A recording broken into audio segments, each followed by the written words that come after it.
இருக்கும்பொழுது நீங்கள் இந்த படத்துக்கு ப்ரொடியூசராகவும் வேலை பார்த்துருக்கீங்கன்னும் பொழுது what is your take on the issue? Do you think the environment is conducive for small films or certain things need to be addressed? If so, what are they?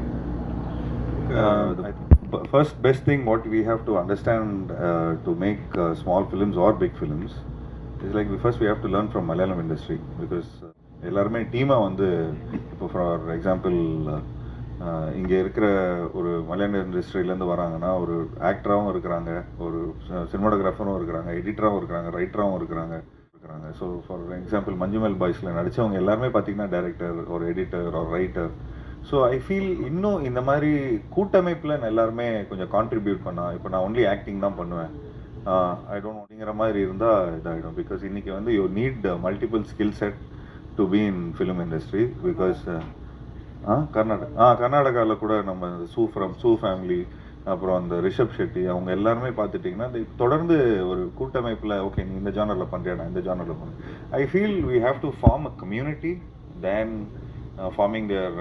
எனக்கு தெரிஞ்சு எல்லாருமே ஒரு பெரிய நல்லா இருக்கும்னு தோணுது. ஆனால் ஐ ஃபீல் வென் யூ இந்த மாதிரி பட்ஜெட்ஸ் இந்த மாதிரி ப்ராப்ளம்ஸ் வருதுன்னா அது எதுக்கான ப்ராப்ளம் வந்து அந்த ஷிப்பில் இருக்கிற பொருள், அதாவது அந்த ஷிப்பில் இருக்கிற ஸ்க்ராப்பை உடச்சி சின்ன சின்ன போட்ஸில் போகணுன்னு பார்க்குறாங்க.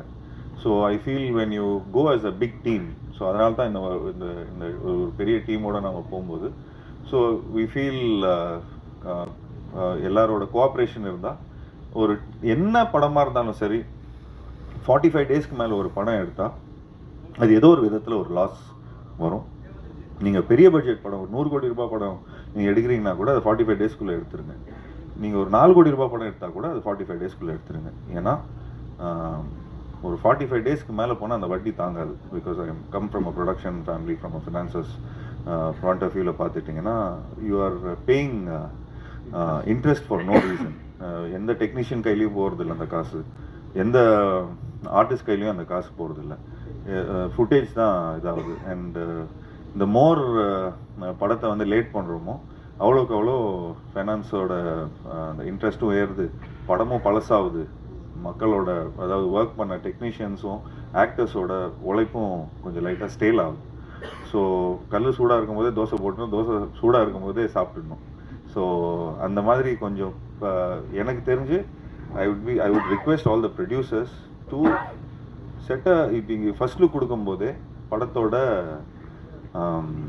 ரிலீஸ் மந்த் அட்லீஸ்ட் கொடுங்க, டேட் வேண்டாம், அட்லீஸ்ட் ரிலீஸ் மந்த் கொடுத்தீங்கன்னா மற்ற பீப்புள் அதுக்கேற்ற மாதிரி இது பண்ணுவாங்க. ஜென்யூன்லி நான் தெலுங்கு படம் வந்து சமீபத்தில் ஒரு படம் டைரக்ட் பண்ணியிருந்தாங்க. சும்மா ஒரு கெஸ்ட் அப்பியரன்ஸை போய் ஜஸ்ட் சரஸ்வதியில் போய் சும்மா ஒரு கெஸ்ட் அப்பியரன்ஸை நடிச்சிருந்தாங்க. அப்போது அங்கே போய் பார்க்கும்போது ஒரு 15-16 ஹீரோ இருக்கிறாங்க, ஆளுக்கு 300 தேட்டர் வச்சுருக்கிறாங்க. இது முடிச்சா அவங்க வராங்க, அது முடிச்சா அது வராங்க. ஸோ ஒரு ஹெல்த்தி காம்படிட்டிவ்னஸ் இருக்குது. பட் இந்த ரிவர்ஸ் மார்க்கெட்டிங் இல்லை. அங்கே ஒரு படம் நல்லா இருக்குது அப்படின்னா அந்த படம் நல்லா இருக்குப்பா, அந்த ஹீரோ ஒரு அவங்களோட காம்படிட்டர் கூட சொன்ன அந்த படம் நல்லா இருக்குப்பா போய் பாருங்க அப்படின்னு சொல்கிறாங்க. ஸோ என்னதான் இருந்தாலும் this is a business, this is nothing about இன்னொருத்தவங்களோட தட்டில் நம்ம காலை வச்சு அதை எட்டி உதச்சி அந்த மாதிரி எதுவும் இது பண்ணுறது இல்லைங்க.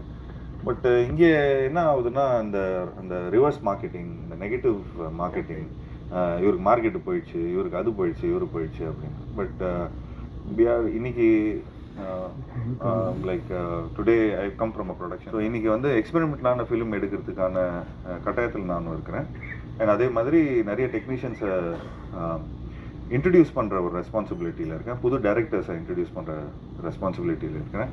ஒரு விஷயம் ரொம்ப பெருமையாக ஒரு விஷயம் சொல்லிப்பேன், எனக்கு தெரிஞ்சு நான் தான் இருக்கிறதுலே இந்த நான் 45 ஃபிலிம்ஸில் எனக்கு தெரிஞ்சு ஒரு 35 நியூ டைரக்டர்ஸோ I don't know, I might be wrong. So ஒரு I think more than 10 to 15 directors புது டைரக்டர்ஸை நான் என்னோட ஆக்டிங்கில் நான் இது பண்ணியிருக்கேன்.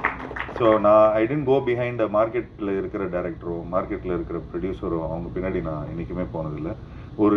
நான் யார் பின்னாடி போயிருக்கிறேனோ, யார் ஒரு ஃப்ரெஷ்ஷாக ஒரு புது ஸ்கிரிப்டு, ஒரு புது டைரக்டர், அவங்கக்கிட்ட ஒரு ட்ரீம் இருக்கும், அந்த I try to travel in this dream. And இன்னைக்கு after so many years of acting and so many films, even இன்னைக்கு நானும் கொஞ்சம் இன்வால்வ் ஆகணும்னு பார்த்துட்டு இருக்கிறேன். So I want my involvement as a team. சாதாரணமாக சொல்லுவாங்கப்பா ஹீரோ இன்வால்வ் ஆகிறாருப்பா, இந்த வாட்டி அஃபிஷியலாக I want to get involve. And அந்த ஏன் இந்த ஃபர்ஸ்ட் இந்த தலைவர் பேசிக்லி இந்த என் தலைமையில் இந்த ஒரு விஷயம் பண்ணணும்.